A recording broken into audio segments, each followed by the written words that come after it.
Chers internauteurs et chères internautatrices, bienvenue dans cette Trick Track TV. Aujourd'hui, j'ai avec moi Monsieur Olivier. Comment ça va, Monsieur Olivier? Salut, Jimmy. Alors, comme Monsieur Olivier, comme vous savez toujours, on traite des jeux, des coups de cœur, des jeux un peu plus exotiques. Et là, j'ai pas un petit jeu, j'ai un gros jeu qui est à la fois un petit coup de cœur pour moi, mais qui est aussi assez exotique, pardon. C'est Journey Wrath of Demons. Et si vous n'avez pas eu, il y a beaucoup de figurines. C'est un Ameritrash Dungeon Crawler, mais c'est plutôt un Asian Trash.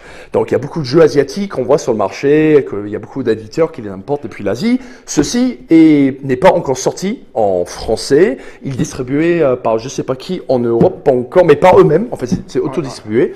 Mais c'est un jeu qui vient de deux mecs de Hong Kong, que je me souviens pas, que je me plante pas dans leur nom, de Ray Wong et Hon Ho, qui sont les créateurs du jeu et en même temps le peintre et le sculpteur.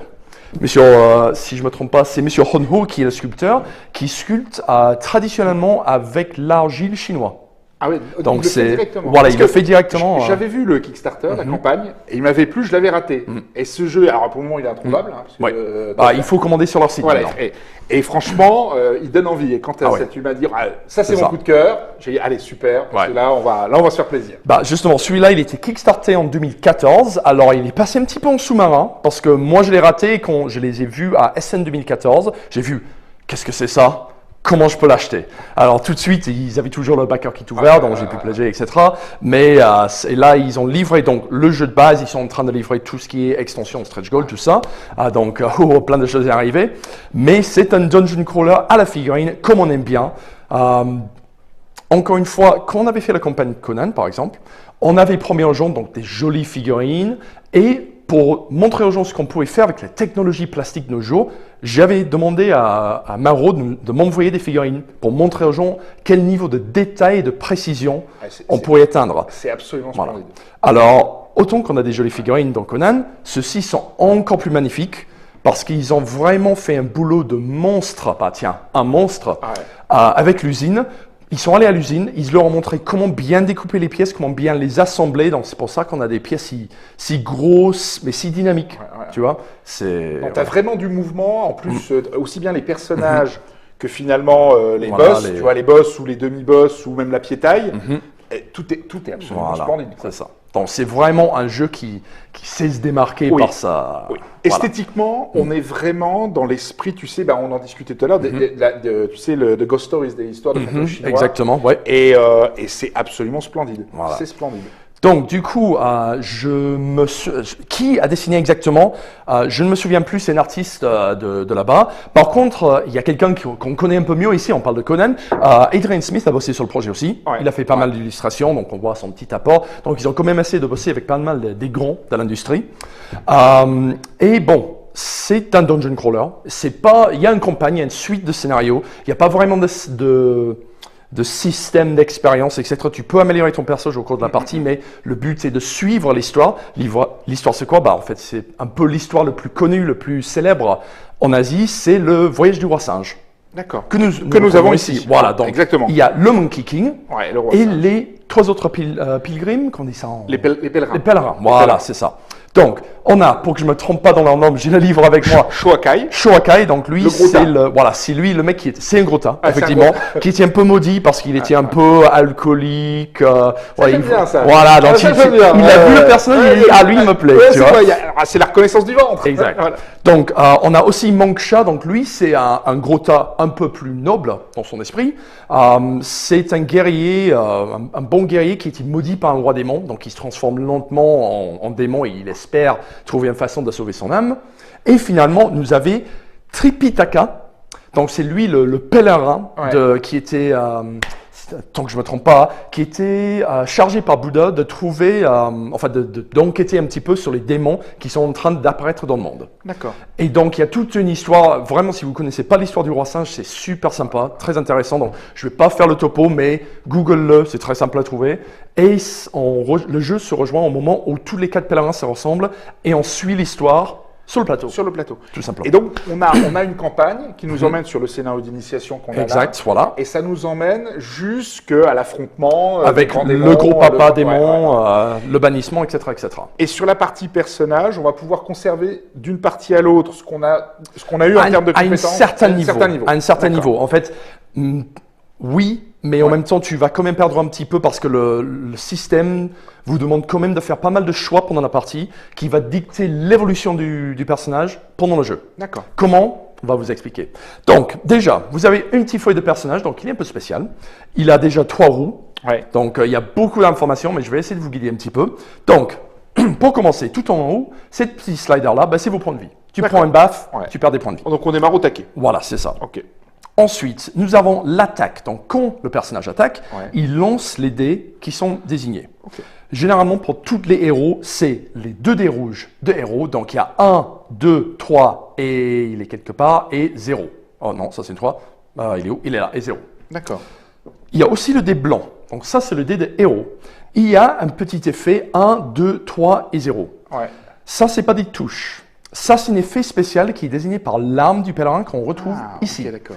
L'arme, tu vas pouvoir le faire monter en niveau pendant les parties. Ok, donc là, par exemple, si c'est gros tac qui frappe, exact, voilà. Et quand je fais sur une touche blanche un 1, par exemple, je rajoute plus un dommage. Et plus 2, plus 2, plus 3. Par contre, quand tu passes au niveau 2, attends, je vais montrer plutôt sur le... Enfin, non, tiens, on va utiliser tes cartes sur mon caméra. Hop, donc on passe au niveau 2, et tout d'un coup, c'est 1, 2, 4. Ah oui. Et à niveau 3, c'est 1, 4, et 4 plus un gros effet spécial. D'accord. Donc, c'est des sortes de points d'expérience que tu vas gagner pendant le jeu. Il y a plusieurs formes de points d'expérience dans ces jeux, c'est un peu confondant, mais on va y arriver. Qui te permet d'améliorer ça. Donc ça, c'est l'attaque. Après, tu as les dés de défense. Donc c'est exactement le principe, même principe, tu as 1, 2, 3 et 0. Quand tu es attaqué en tant que héros, tu lances tes jets de défense. Si tu attaques en tant que héros, tu lances tes dés d'attaque. Ok. Après, tu as le CR, donc ça c'est le cleansing rituel. C'est le rituel de purification.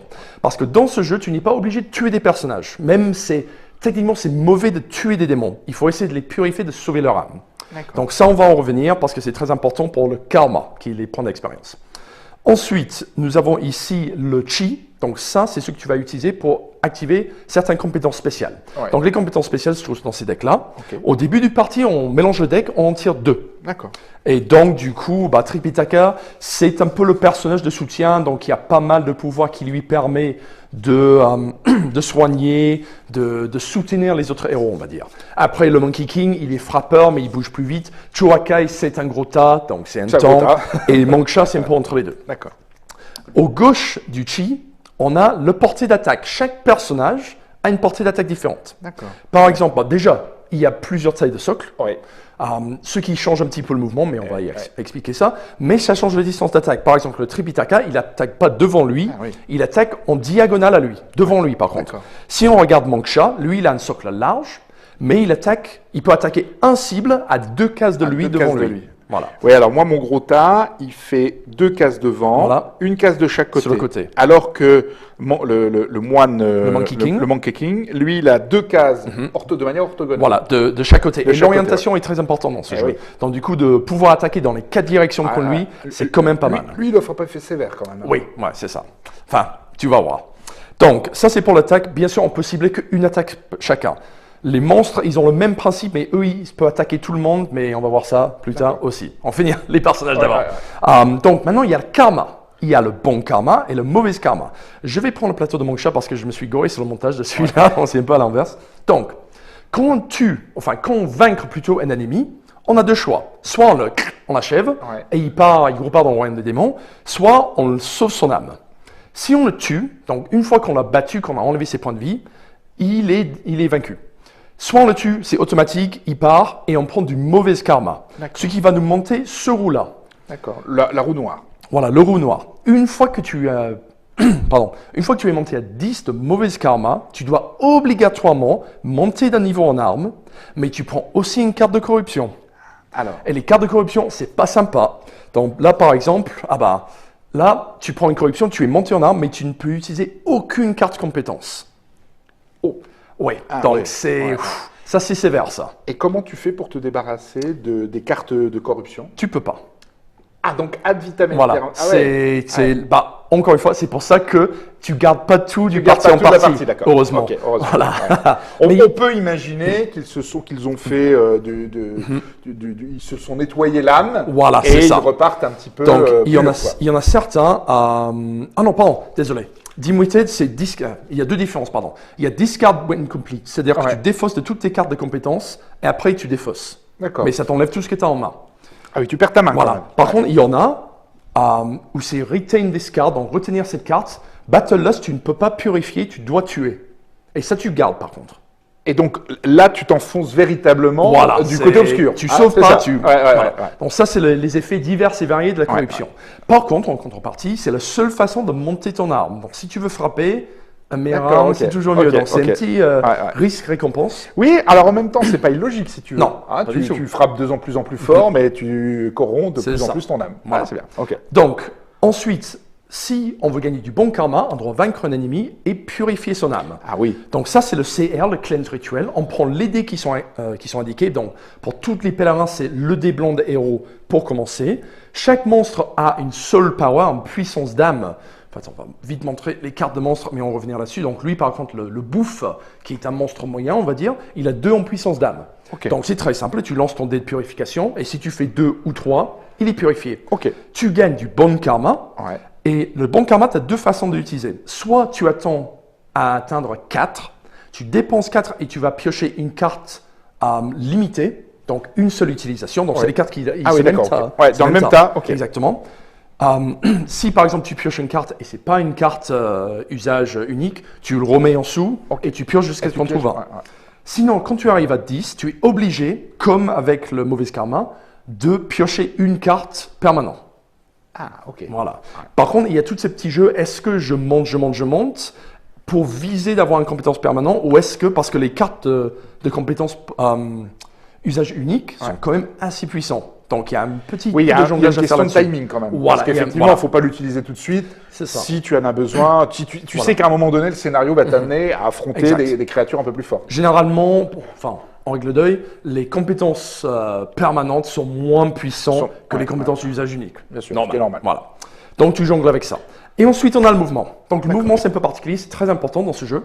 C'est pas juste, c'est des cases, mais c'est pas diagonal comme tu veux. L'orientation est importante. Pour avancer d'une case, on va prendre avec le monkey king, pour avancer d'une case, ça, c'est un point de mouvement. Le point de mouvement, c'est indiqué là. Donc tout le monde a 3, sauf le monkey king qui en a 4. Ça peut être amélioré par des compétences. D'accord. Pour tourner de 90 degrés, c'est une action. Pour les gros, avancer, c'est une action. Pour tourner, tu choisis une case qui va rester statique et tu tournes sur cette case. Et ça donc c'est pas ça. Ah oui, c'est pas ça. Tu restes sur l'origine sur la même. Exactement.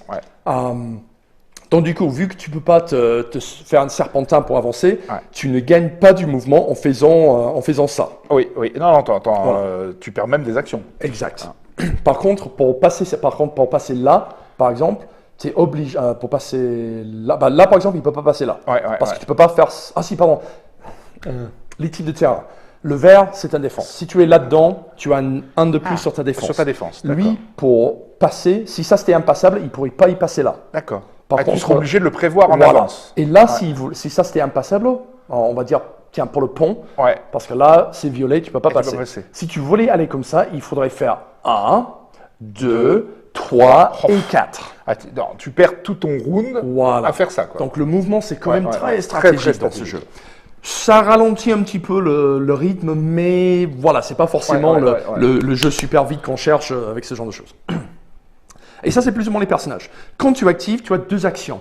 Donc mouvement, frapper, tu peux prier. Donc on a les petits jetons là, c'est ceux-là, mais on a une sur le plateau aussi. Ça, c'est des boîtes à prière, si je ne me trompe pas. C'est une mauvaise traduction, je crois, mais c'est les boîtes sacrées. Si tu te trouves sur la même tuile qu'une boîte, donc même pas dans la même zone, mais dans la même tuile, tu peux prier. Tu pries, tu prends une carte de fortune, et les cartes de fortune, c'est comme les compétences à usage unique. Donc tu les grilles, par exemple là, tu regagnes 5 points de vie. Tu le gardes en main jusqu'à ce que tu veux l'utiliser. Oui, tu peux la conserver, et quand tu veux l'utiliser, tu dépenses. Finalement, c'est... Et il y en a plein d'autres, plus de attaques sur un jet d'attaque, enlever tous les... tu enlèves un démon de ton choix, ce genre de choses. C'est quand même très pratique. Très pratique. Mais c'est la version mini de ce qu'on peut faire avec la boîte sacrée. Alors, ce qui veut dire que, par exemple, ici, on n'a pas de boîte sacrée, donc on ne peut pas prier. Par contre, une fois qu'on est sur cette tuile, sur ce plateau, alors, sur ce plateau-là, non, si vous n'avez pas vu, ça c'est une tuile. Donc on ne peut prier que lorsqu'on va être ici. Exactement, pas sur le pont. D'accord. Et pas là-dessus parce qu'il n'y a pas de boîte à prix. Et il n'y en a pas. Voilà. D'accord. Donc désolé, ça ondule un petit peu mon plateau. Mais c'est la chaleur. Ouais, c'est ça, c'est ça. Donc, ça c'est prier. Par contre, si tu es sur une tuile qui est sacrée, tu peux aussi méditer. Alors, le méditer, c'est beaucoup plus dangereux parce que tu te poses au milieu du champ de bataille et tu médites. Ok. Ouais. Tu prends ça quand tu médites. Donc ça, c'est un petit, je ne sais pas comment on la appelle roue de la ça. fortune. Voilà, c'est un petit roue de la fortune. Il y a le yin. Voilà. Pardon. Il y a le yin et le yang. Ouais. Si tu tombes sur le yin, tu prends 3 cartes fortune et t'en choisis une. Ok. Donc, c'est beaucoup plus ciblé. Ouais. Si tu tombes sur le mauvais karma, pratique ça, pratique, on prend une carte misfortune. Okay. C'est la même chose, mais c'est mauvais. Donc, tout d'un coup, tu es brûlé ou ça fait spawner un monstre. Okay. Ce genre de choses. C'est la mauvaise fortune. C'est vraiment la mauvaise fortune. Ça, c'est la prière. On peut aussi se reposer pour récupérer notre chi. Oui. Et il y a aussi d'autres effets, comme là on a une porte, on peut défoncer une porte. Ok. On peut aussi récupérer des objectifs qui sont sur le plateau. Les sutras, c'est les textes sacrés que généralement tu vas utiliser pour fermer les portails. Ah, ok, d'accord. Ce genre de choses. Ouais. Les puits d'eau, ça te permet de regagner toute ta vie d'un coup. Okay. Et après, il y a d'autres petits effets selon le scénario. Selon le scénario. Voilà.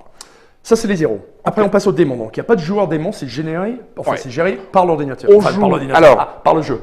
On joue ensemble contre le jeu. Exact. Il y a un ordre du tour d'initiative. Il y a une phase de pèlerin dans une initiative qui est générée par le jeu. D'accord. Le jeu va dire, c'est lui, puis lui, puis lui, puis lui. D'accord. Et on dit, c'est un peu bizarre ça, mais vu que c'est très scénarisé par l'histoire du roi singe, il y a une scénario par exemple où il y a une des pèlerins qui dit, j'en ai marre, je me casse. Il commence la partie devant les autres et c'est lui qui active en premier. D'accord, ok. Donc il est forcément... C'est forcément... d'accord, ok. Il est forcément un peu tout seul et puis il y a un timer sur le scénario, donc il est un peu obligé d'y aller tout seul. Okay. C'est un petit peu le thème, on va dire. Donc, les cartes de monstres. Là, dans le boîte de base, on a 1, 2, 3, 4, 5, 6 types de monstres. On a 4 de base et 3 spéciales. Donc, le Berok, c'est le personnage de base. C'est la piétaille. Voilà. C'est le gobelin, quoi. C'est ça. Voilà. Hop. Donc ça, c'est le Berok. Ensuite, on a le Baraz. Le Baraz, ça doit être... ça, c'est l'archer. Le Baraz, c'est l'archer qui est là. Il est là. Voilà. Okay. Donc ça, c'est la même chose, mais il tire à distance. Ouais. Tout simplement. Ok. Hop. Ensuite, on a le... Allez, je vais y arriver. Le Borak, c'est un gros tas. Parce qu'il faut que... Non, c'est le gros tas. C'est le gros tas, là, ça. Ah oui. Voilà. Ah oui, gros tas. C'est un gros tas. Voilà. Oui, parce que déjà, il est impressionnant. Ah oui, c'est... Tu sens que ça va pas se passer comme ça. C'est ça. Tu sens que tu vas prendre cher, quoi. Hop. On a donc ça c'est les spéciales, les bouffes, donc ça c'est un peu les cavaliers démons. Donc les centaures. Voilà, donc ils ont un grand socle. Voilà. Et ensuite on rentre dans des trucs un peu plus intéressants. On a le Bull Demon King Kurog lui-même. Alors, lui, c'est le gros tas par excellence. Ah oui, le vrai gros tas. Lui, c'est le boss déjà. Voilà, c'est un des gros boss. Okay. Et ensuite, on a Yasuiji. Ça, c'est la reine des démons. Hop. Voilà. Et puis, on a Red Boy. Donc, on a toute la famille parce que c'est l'enfant. D'accord. Voilà, donc toutes les familles là pour joyeusement nous poutrer la gueule. Et ça, quand ils spawnent, ça fait très mal. Et ils peuvent... Alors, c'est en fonction du scénario, tout ça. Voilà. En fait, c'est en fonction du scénario, mais pas tellement. Mais pas que. Parce qu'il y a 2 types de spawn. Ouais. Il y a le spawn qui est prévu. Et les spawns temporaires. Par exemple, là, c'est un petit portail. C'est un petit portail de rien de tout. Le portail n'a pas la puissance de libérer un roi démon. Okay. Par contre, rien n'empêche le roi démon d'y arriver, de mettre 1 ou 2 gros lattes et puis de rentrer chez lui. D'accord, ok. Ah oui. D'être aspiré par le portail. Et c'est généralement ce qui se passe avec le famille démon. Ils arrivent, il te faut un gros latte et puis ils se barrent. D'accord. Par contre, il y a des scénarios où ils se popent véritablement et là, c'est notre combat. Et là, c'est notre... Voilà, c'est un peu plus dur. Il faut se préparer, vraiment, Tu as vraiment une préparation pour aller affronter les boss. Oui. Okay. Après, c'est le scénario. D'accord. Mais bon, un petit peu comme tous les jeux de ce genre, tu as envie de monter peut-être un niveau de ton arme, gagner 1 ou 2 compétences, bien stocker tes cartes de fortune avant de... ça. Donc, voyons vite fait cette carte de compétence. Cette carte de monstre, pardon. Donc, ça, c'est le bon karma et le mauvais karma que tu gagnes quand tu les vaincs. D'accord. Quand ils sont vaincus, pardon. Ils ont un mouvement, des points de vie. Donc ça, c'est les touches. Enfin, ils appellent ça des points de vie, mais en fait, c'est des sortes de mono-points de vie. Tant que tu fais 2, ils sont morts. D'accord. Voilà. Ah oui, en gros, ils n'ont pas de point de vie. Voilà, C'est ça. la somme à atteindre. Exact. Pour les pouvoir le démons ne vaincre. lancent pas de dés de défense contrairement Ok. aux pèlerins. Au pèlerin. Donc, tant que tu lui fais 2 touches, il C'est part. un seuil. Tu as un seuil à Exact. atteindre. Voilà. Ok. Le soul power, c'est ça qu'il faut faire pour le purifier. Donc, lui, c'est le truc de base très facile à purifier. Ouais. Ah oui. Il a son attaque, donc c'est la quantité de dés qu'il jette quand il attaque. Ah ouais. Il a son petit portée.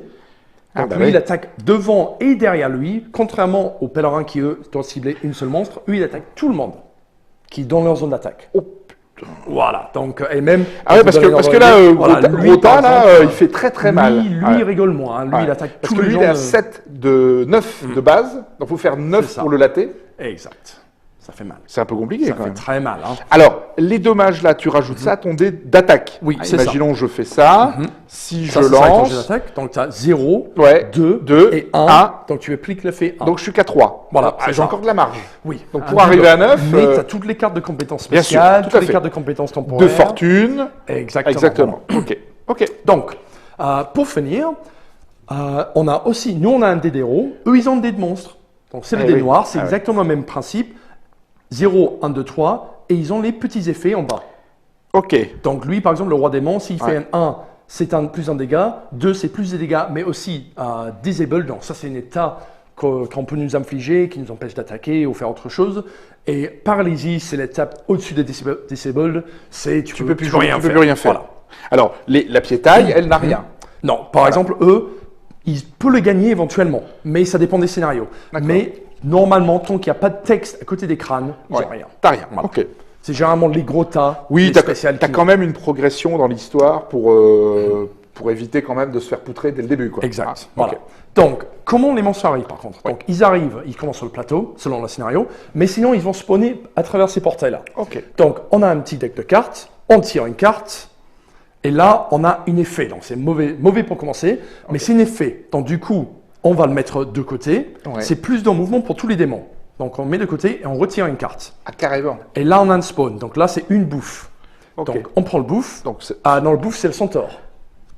Ah, Ils carrément. arrivent, ça, voilà. Donc, tu mets une centaure, bam. Alors, il arrive directement. Il arrive comment? Adjacent, Adjacent au portail. au portail. Et dans le sens des personnages. ou, En fait, là, c'est un petit peu compliqué. Ouais. Alors, ils ont une directive.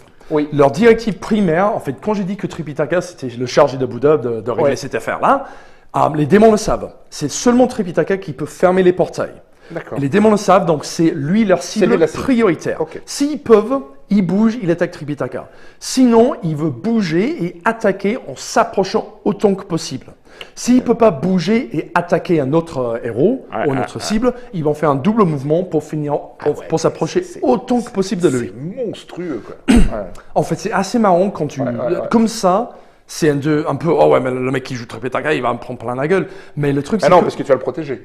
tu vas le protéger, ouais. mais en même temps, ça te permet de gérer les démons. Exactement. Si tu mets Tripitaka ouais. par là, les démons, ils viennent par là. Ouais. C'est tout simplement Donc ça peut ça. laisser l'opportunité à d'autres, par exemple à lui qui se déplace Voilà. de 4, d'aller faire d'autres actions. Exact. T'as Voilà. le tanker, puisque t'as Grota qui fait vraiment le tank. C'est ça, voilà. Et donc tu vas pouvoir mettre une stratégie de jeu en place, parce que tu sais comment ils vont se déplacer. Voilà, c'est ça. Ok. Donc, par exemple, lui il vient de spawner. Donc, il se met adjacent. Et là, c'est un petit peu, il faut imaginer si tu étais le joueur démon, Ouais. où est le meilleur endroit pour le placer pour atteindre son objectif. Ça serait là. Ça, c'est le meilleur parce qu'il est le plus proche possible de Tripitaka. Donc, on regarde, il fait son carte. Alors, là, l'effet, on avait mis un effet. Oui. Ça veut dire que l'effet agit tout de suite, Oui, et donc il se déplacerait tout de suite de 2. voilà. Donc, il a plus de mouvement. Donc là, il a oui. déjà un mouvement de 4. Donc, il passe à 6. C'est très, très rapide. Bon, là, il a besoin de que 1, 2, 3 pour entrer en contact avec Tripitaka. Ok. Voilà. Alors, petite question. Le monstre est soumis aux mêmes règles de déplacement, parce que je vois c'est un double socle Alors, oui, c'est les mêmes règles pour faire le virage. pour faire les virages. Par contre, dans le jeu, il y a le terrain difficile. L'eau, les racines, ouais, ce genre ouais, de choses. ouais. Eux, ils ignorent. Eux, ils s'en foutent. D'accord. Donc, Ça nous ralentit, mais ça les ralentit pas. Ça, par contre, personne ne peut y rentrer aller, dedans. On ne d'accord, peut jamais ok. être projeté là-dedans. C'est vraiment ok, hors partie. ok. Et voilà. Et c'est tout. Et par contre, ils ne gagnent pas le bonus de défense quand ils sont dans les zones D'accord, vertes, ok. Oui, oui, c'est que pour nous. Que pour Exact. les héros. Voilà. Ok, super. Tout simplement ça. C'est vraiment la base. Eh ben écoute, Je On va- pense on va y aller, hein. On a pratiquement tout fait. Ouais, on va ouais. vite passer sur les cartes d'état. Oui. Donc ça, parce que c'est assez on a intéressant. empoisonné, Voilà, empoisonné, brûlé, corruption, Enfin, corruption, ça c'est un truc vraiment spécifique au karma. Burnt, Donc ça c'est le brûlé. brûlé. Le disable, c'est Handicapé. le handicap. Ouais, un petit Et peu. paralysé. Voilà. Donc, ceux qu'ils ont, ils ont tous un petit effet. Ouais. Ils font des dégâts ou ils t'empêchent de bouger, des choses comme ça. Par contre, ils ont tous une durée. Donc quand tu prends ça, tu le mets à côté de ton carte de personnage et tu mets un petit... Un compteur. Voilà, au début de ton prochain tour, Tu l'effet va s'activer, Ok. tu mets un jeton. Ouais. Et dès que tu arrives, alors là c'est 2 tours, dès que tu mets le jeton 2, il s'en va. D'accord, ok. Donc, C'est quand tu mets le jeton et tu le mets au début de ton Exact, tour. voilà. Ok. Tu mets le jeton, si tu arrives au temps, il s'en va avant de s'activer. Tout simplement. Voilà. Super. Et c'est Journey Wrath of Demons. Eh ben écoute, on va y aller. On C'est va aller, simple, on va mais aller pas poutrer simple, du mais- démon. Ah, on va poutrer du démon parce que là je le sens bien. Alors là c'est ça. Donc du coup, allez, un petit récapitulatif. Donc c'est Journey Wrath of Demons, un jeu de Maro Productions. Donc de Ray Wong et de Hon Ho. Il faut que je vérifie pour pas rater leur nom. Donc ils sont de Hong Kong. Ouais. C'est un Ameritrash. Vous pouvez le commander sur le site de Maro Productions, mais sinon ouais. il n'est pas vraiment distribué. Il est autour de $100, je crois, un petit truc. ouais, bon. En même temps, regarde la version. Attends, la boîte elle pèse au moins Voilà. un mort. Quoi. Et Donc, puis c'est vraiment le jeu avec les meilleures figurines de l'industrie pour l'instant. Hein, Et tu as beaucoup de frais d'envoi là-dessus, ouais. alors, je pense qu'il se fait un gros effort sur les frais d'envoi. D'accord, ok. Donc, si ce n'est pas... À un moment, c'était donné les frais d'envoi pour le Ouais, lancement ouais. du jeu. J'imagine que c'est plus le cas, mais je sais que c'est un peu partagé les frais, on va dire. Donc, Par contre, attention, ça vient de Taïwan, donc il pourrait y Ouais. avoir en France des frais de douane. éventuellement, oui. Ouais. Sinon, c'est un jeu pour 1 à 4 joueurs. Ok. Donc, tu peux jouer tout seul Ouais. contre le système si tu veux. C'est 14 ans et plus, forcément, il y a des figurines. Et niveau partie, c'est un Ameritrash, enfin, c'est ce genre 60 minutes, 70 minutes, enfin, 90 minutes, pardon, selon la scénario. Selon le scénario. Exactement. Ok. Voilà. Super. Bah, en parlant de scénario, Ouais, on on va y y va. passer. On Donc, y va. merci à vous d'avoir regardé. Merci Olivier de m'avoir aidé à expliquer Attends, le jeu. là, je suis chaud là. Ah bah là, on va passer directement aux parties. À tout de suite. Ciao.